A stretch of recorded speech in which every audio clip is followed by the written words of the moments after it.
Assalamualaikum warahmatullahi wabarakatuh. Perkenalkan, saya Indah Rahimawati dengan NIM H1A12011. Di sini saya akan memaparkan hasil penelitian kami yang berjudul Optimalisasi Penerapan Akuntabilitas Publik dalam Pencegahan Korupsi di Kecamatan Mendalu Indah. Adapun tugas ini dibuat untuk memenuhi nilai pada mata kuliah korupsi dan pemerintahan yang diampu oleh Bapak Beriansyah. Dan sebelum memasuki mengenai penjelasan, maka lebih baik kita membahas latar belakang terlebih dahulu. Langsung saja. Pada dasarnya, desentralisasi dan otonomi daerah selain bertujuan untuk mewujudkan kemandirian, menumbuh kembangkan daya saing antar daerah, juga untuk meningkatkan akuntabilitas dalam penyelenggaraan pemerintahan daerah. Akuntabilitas yang tinggi mampu mendorong transparansi sehingga penyimpangan atau korupsi dapat dicegah. Dan pengawasan oleh pemerintah kabupaten atau kota dalam hal akuntabilitas publik telah diamanatkan dalam pasal 112 Undang-Undang Nomor 6 Tahun 2014 tentang desa.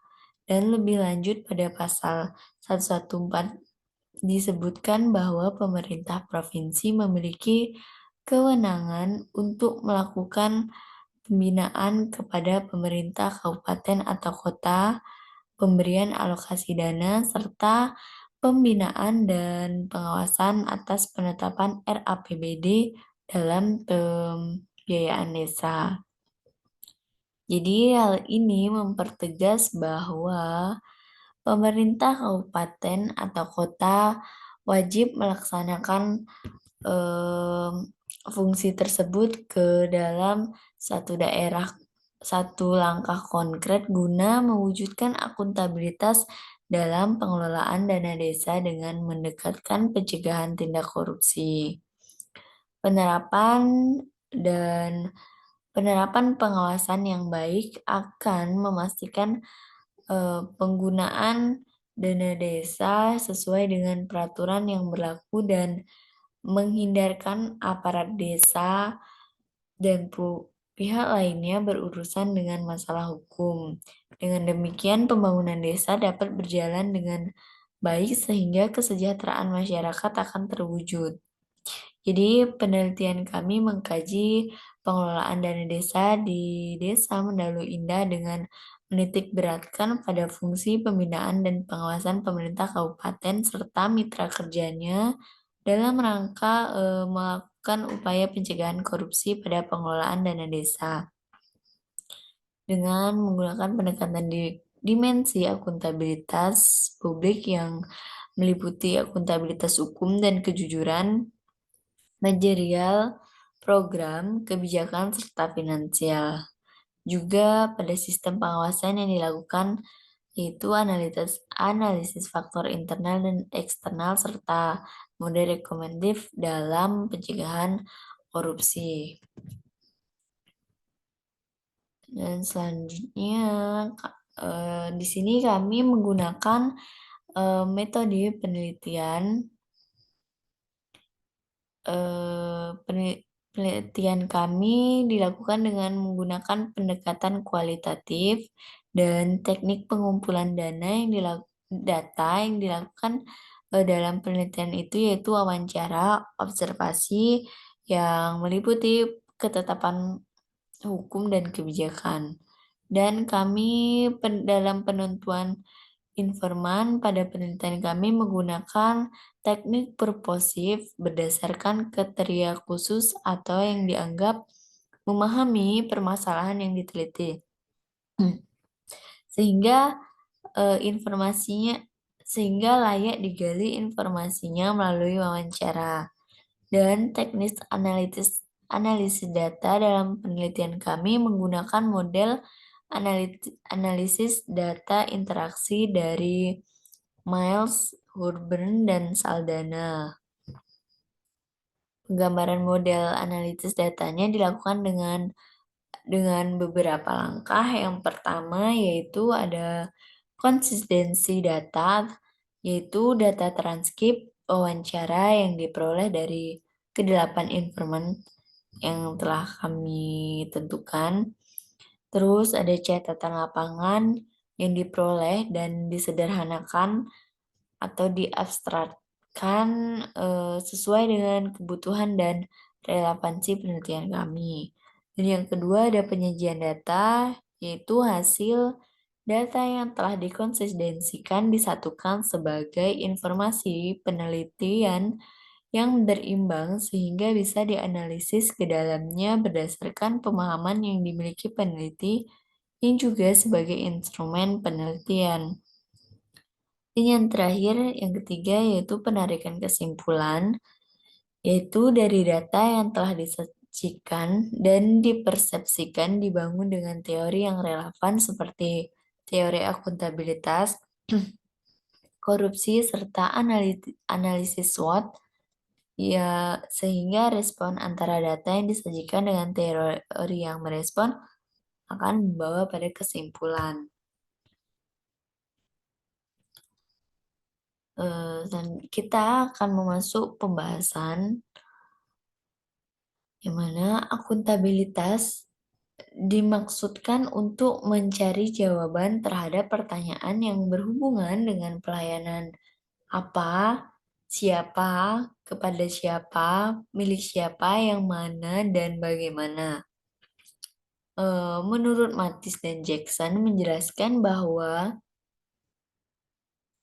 pengawasan merupakan proses pemantauan kinerja karyawan berdasarkan standar untuk mengukur kinerja, memastikan kualitas dan penelitian kinerja dan pengambilan informasi yang dapat dijadikan umpan balik dari pencapaian hasil yang dikomunikasikan kepada para karyawan, dan pengawasan dilakukan pada saat proses pekerjaan tengah berlangsung untuk memastikan apakah pekerjaan yang dilaksanakan sesuai dengan tujuan yang ditetapkan.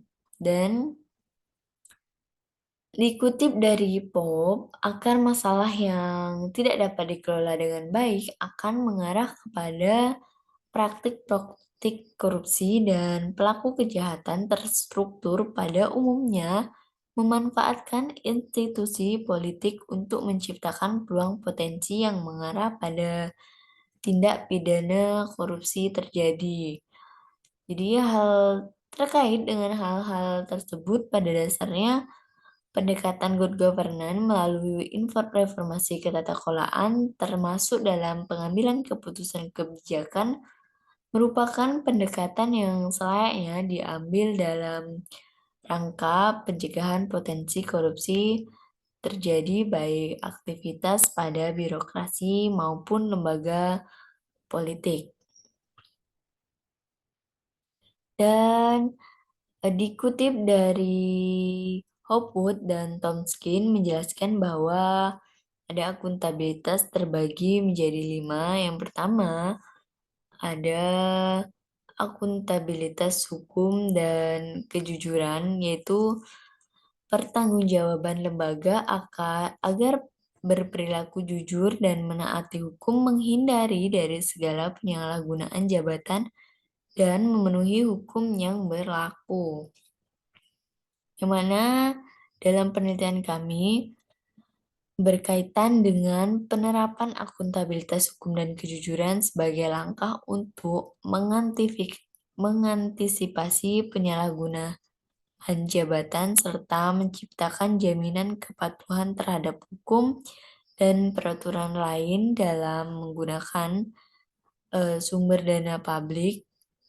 Pemerintah Desa Pendalu Indah memiliki kemampuan untuk menindaklanjuti keberadaan peraturan perundang-undangan, memformulasikan dan menetapkan produk hukum daerah sebagai peranata teknis dalam penyelenggaraan pemerintah desa, serta pengelolaan dana desa. Yang mana dana desa merupakan sumber dana publik yang wajib dikelola dengan asas transparansi, akuntabel, partisipatif, serta dilakukan dengan tertib dan disiplin anggaran. Yang kedua, ada akuntabilitas manajerial, yang mana akuntabilitas manajerial adalah pertanggungjawaban lembaga dalam mengelola organisasi harus dilakukan secara efisien dan efektif dan menghindari dari hal-hal yang inefisien dan ketidakefisien organisasi. Dalam penilaian kami, penerapan akuntabilitas manajerial dari siklus penyelenggaraan pemerintah desa dimulai dengan perencanaan, pelaksanaan, dan penatausahaan.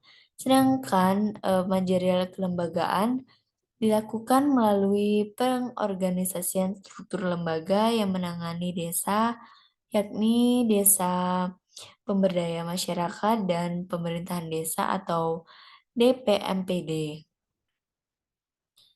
Dalam perencanaan pembangunan desa dilaksanakan dengan melibatkan Badan Permusyawaratan Desa atau DPD dan unsur masyarakat secara partisipatif guna pemanfaatan dan pengalokasian sumber daya desa. Selama ini musrembang seringkali dilakukan dan dijadikan formalitas dan seremoni kegiatan, sehingga prioritas pembangunan tidak menggambarkan kebutuhan yang sesungguhnya. Dengan adanya perencanaan pembangunan yang dituangkan dalam Rencana Pembangunan Jangka Menengah Desa atau dalam RPJMDes 6 tahunan dan Rencana Kerja Pembangunan Desa RKPD ESA 1 tahunan, maka akan memperkuat hak dan kewenangan serta mengoptimalkan sumber-sumber kekayaan desa. Yang mana untuk meningkatkan kesejahteraan masyarakat dan kewenangan desa untuk mengurus kebutuhan dan kepentingannya semakin jelas dengan perencanaan jangka menengah dan jangka pendek. Dana desa yang mengalir harus dikelola dalam satu sistem keuangan desa, yaitu anggaran pendapatan dan belanja desa atau APBDes. Dan yang ketiga, akuntabilitas program. Yang itu akuntabilitas program yaitu pertanggungjawaban lembaga politik pada program-program yang telah dibuat dan harus dilaksanakan dengan penuh tanggung jawab. Dan yang keempat ada akuntabilitas kebijakan.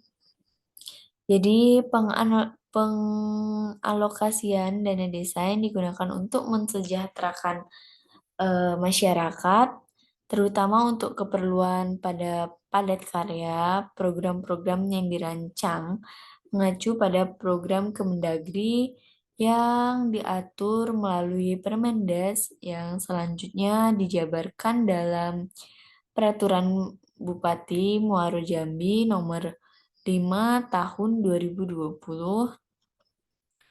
Selain melibatkan inspektorat dan kecamatan, pemerintah desa juga melakukan kerjasama dengan lembaga hukum setempat untuk melakukan sosialisasi aturan-aturan hukum yang terkait pengelolaan dana desa kepada pemerintah desa. Pada awalnya, sosialisasi itu dilakukan pada beberapa desa saja, akan tetapi untuk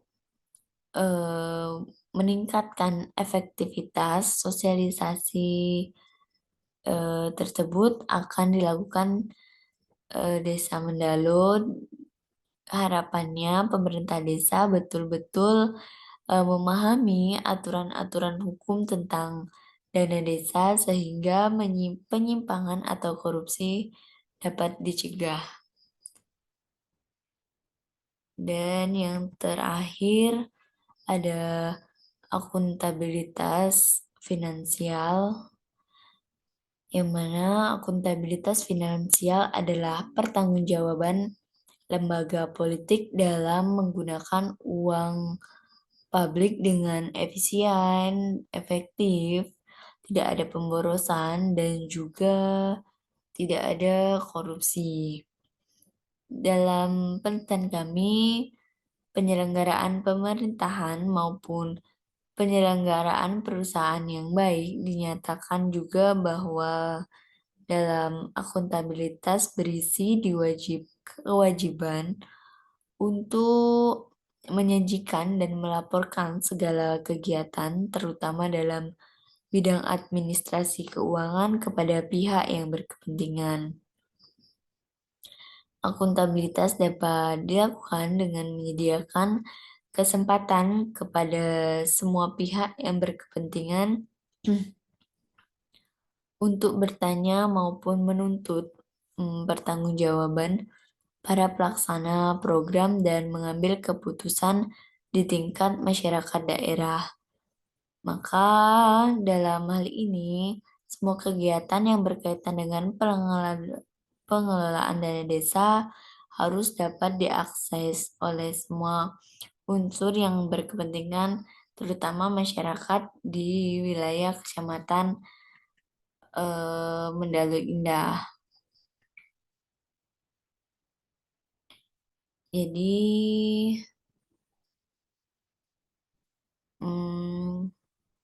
kesimpulan dari penelitian kami yaitu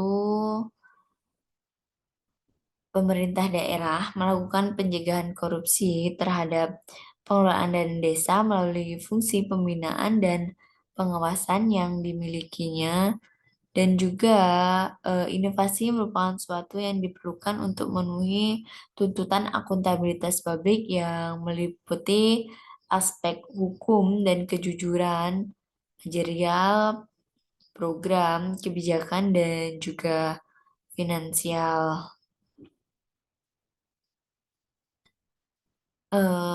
Kekuasaan yang dimiliki pemerintah daerah sebagai daerah otonom dan kepala daerah sebagai daerah otonom harus melakukan terobosan, salah satunya dengan kebijakan yang dapat difungsikan untuk mengatur dan mengurus seluruh proses pengelolaan dana desa sesuai dengan amanat dan cita-cita peraturan perundang-undangan tentang dana desa serta tuntutan akan akuntabilitas publik. Jadi dalam pemerintahan Desa Mendalu Indah dapat dikatakan cukup berhasil dalam melaksanakan pencegahan potensi dari tindakan korupsi ya pada pengelolaan dana desa yang dilaksanakan oleh pemerintah desa melalui penerapan akuntabilitas publik. Dan juga eh, pemerintah desa Mendalu Indah dalam menetapkan ya peraturan turunan yang mengacu dari serangkai amanat peraturan perundang-undangan yang berlaku sebagai acuan dan operasional dalam pengelolaan dana desa, serta menetapkan peraturan turunan ini cukup baik. Sekian eh, pemaparan dari hasil penelitian kami. Saya akhiri. Wassalamualaikum warahmatullahi wabarakatuh.